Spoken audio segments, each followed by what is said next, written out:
es claro que depende del territorio que ha cogido, que ha afectado, que está muerto del corazón, hay territorios más importantes que otros, y la calidad de vida de ese paciente, las posibilidades de resolución van en función del territorio, la parte afectada.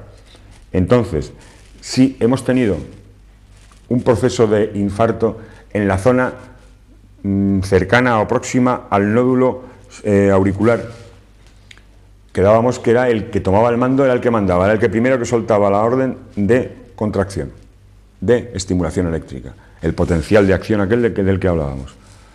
Entonces, desde ahí pasaba directamente al nódulo auriculoventricular. Si ha habido un proceso ahí de infarto y ese nódulo no puede, o está retardado su mecanismo de producción de impulsos, o directamente es que está necrosado, está infartado, e inmediatamente toma el mando el nódulo auriculoventricular. Y es él el que suple las funciones y puede resolver el problema de la sístole y de la diástole, la contractilidad y mantener el gasto cardíaco y el volumen minuto.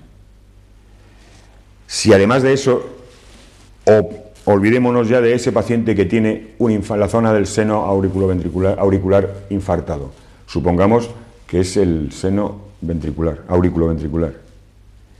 Bien, entonces es el auricular el que va a mandar la orden, se va a distribuir, pero en el caso de que haya habido ya infarto en la zona del nódulo auriculoventricular, ahí también puede haber afectación del haz de His, aquel que era el que distribuía lo de la piedra, las ondas. Entonces ahí puede producirse un retraso en la conducción del impulso eléctrico.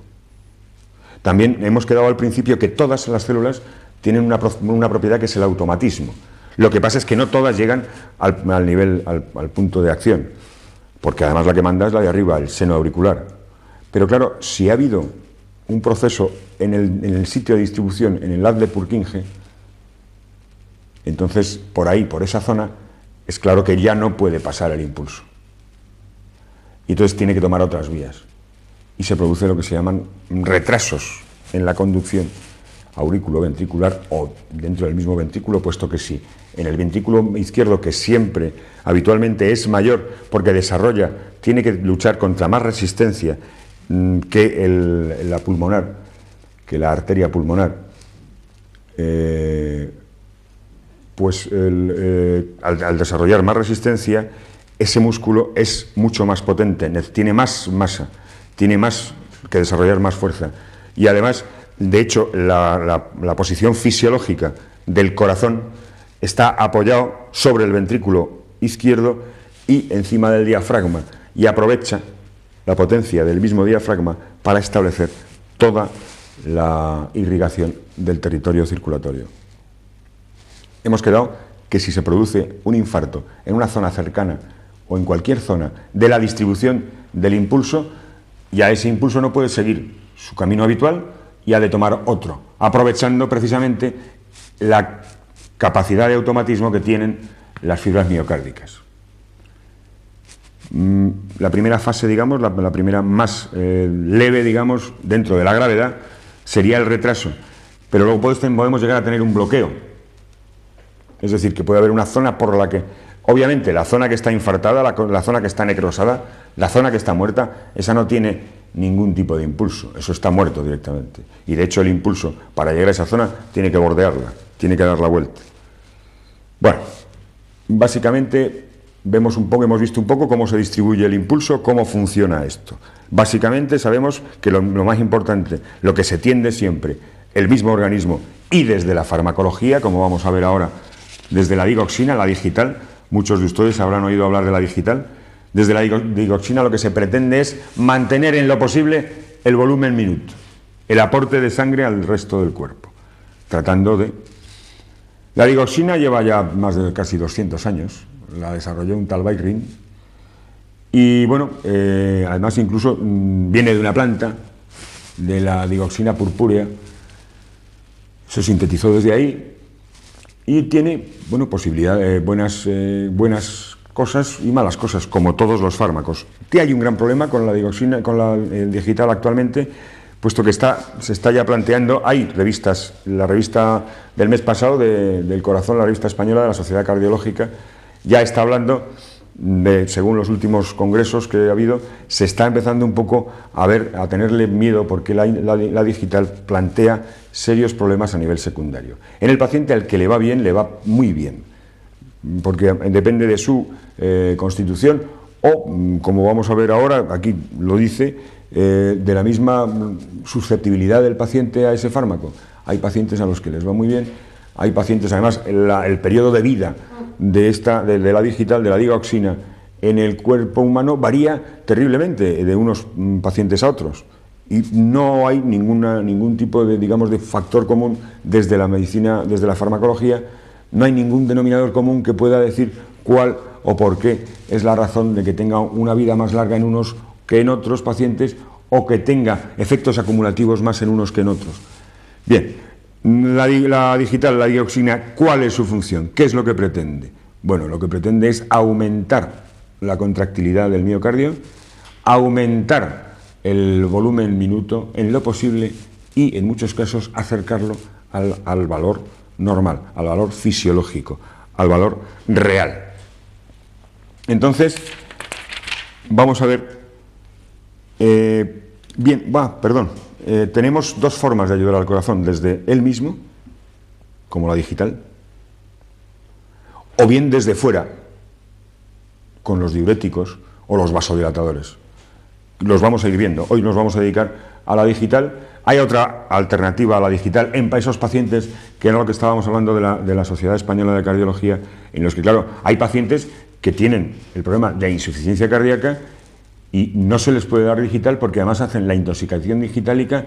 En algún caso es uno de los mayores miedos que hay en las UBIs y en las unidades de cuidados intensivos, en el sentido de que se te puede ir el paciente solo por intoxicación digital.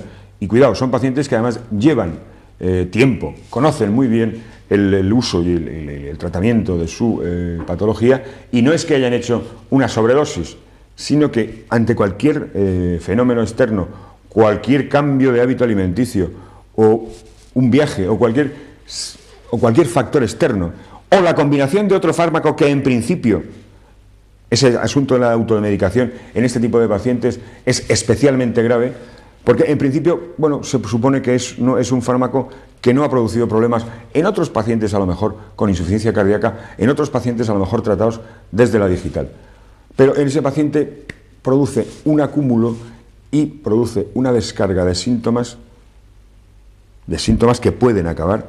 Además son pacientes a los que inmediatamente hay que dializar, pero plantea problemas porque la digital se deposita en tejidos, ahora lo vamos a ver, y curiosamente se deposita en el mismo músculo cardíaco, y entonces llegando a tener concentraciones más de 50 y 100 veces más que las concentraciones plasmáticas. Claro, entonces hacemos la diálisis al paciente, le hacemos filtración de toda su sangre, pero al estar esa digital almacenada en su músculo cardíaco, también se almacena, se queda en las fibras del riñón y del pulmón, y además en porcentajes también altos. Pero básicamente, claro, en el propio músculo cardíaco está, y por mucho que hagamos la diálisis, por mucho que limpiemos ese territorio circulatorio, esa sangre, siempre vamos a seguir teniendo digital en el organismo, siempre vamos a tener que se va a ir liberando según va necesitando, o de una manera totalmente caprichosa.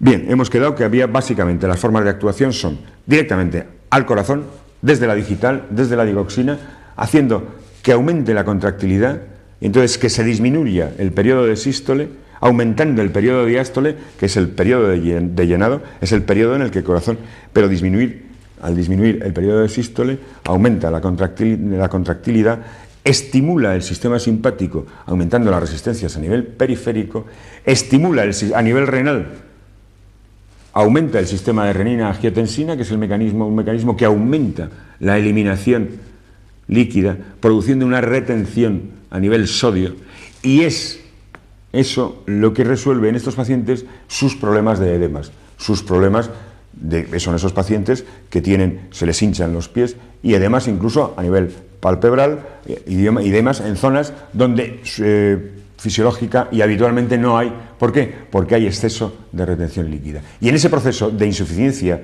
cardíaca, estos pacientes, al estar reteniendo y tener a nivel todo su proceso de sodio intracelular, todo su proceso de calcio intracelular, hay un problema también con el potasio, que el potasio hemos quedado que es el que se intercambia con el calcio a nivel celular, entonces esos pacientes hacen esos edemas que les hacen sobrecarga a nivel cardíaco y autoalimentan la propia patología. Bien, pues la digital lo que hace al tener acción directa a nivel renal, al tener acción directa sobre el sistema renina-angiotensina, produce un aumento de la eliminación renal. La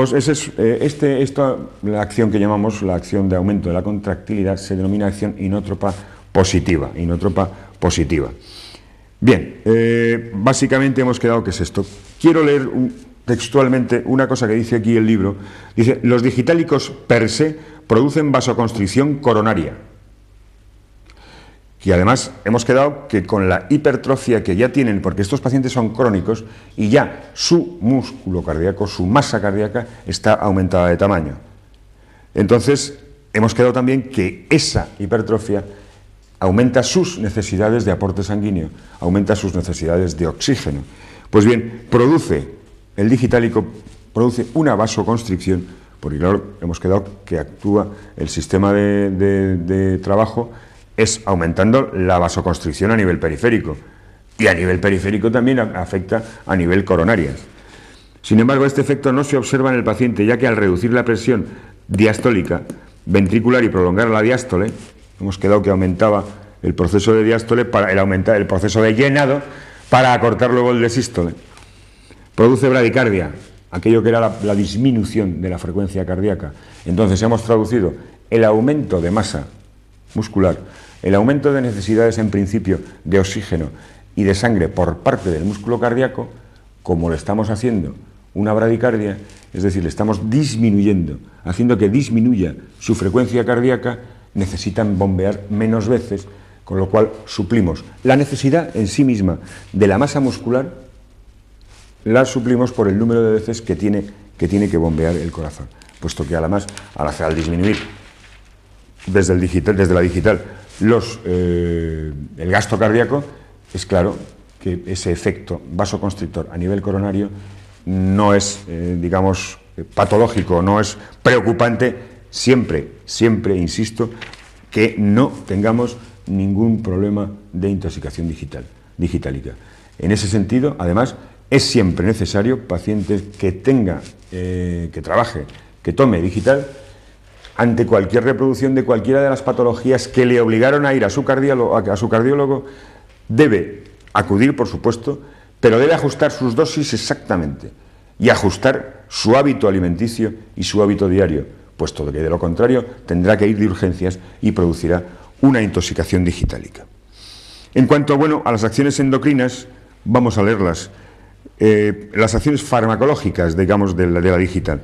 A nivel endocrino produce hiperestrogenismo y produce ginecomastia y galactorrea o cornificaciones vaginales que en mujeres posmenopáusicas nos obligan a hacer el diagnóstico diferencial con un CA de vagina, con un cáncer, con una neoplasia de vagina. La ginecomastia es aquello del desarrollo de pecho en los varones y la galactorrea es secreción de leche láctea, secreción de leche a través de esos pezones. A nivel de acción central producen náuseas, vómitos y alteraciones visuales con alteraciones a nivel de los colores por depósito de la propia digital en el nervio óptico. Esa es una de las razones por las cuales. Hasta aquí, de momento, hoy terminamos con la digital para continuar en el próximo programa con los demás fármacos. Ultimaremos las manifestaciones cardíacas y las propiedades de distribución, de absorción, cómo se absorbe y cómo se elimina y a qué niveles hace más o menos daño la digital en el próximo programa. Buenas tardes y hasta pronto. Vamos a romper la madrugada. Adiós, buenas.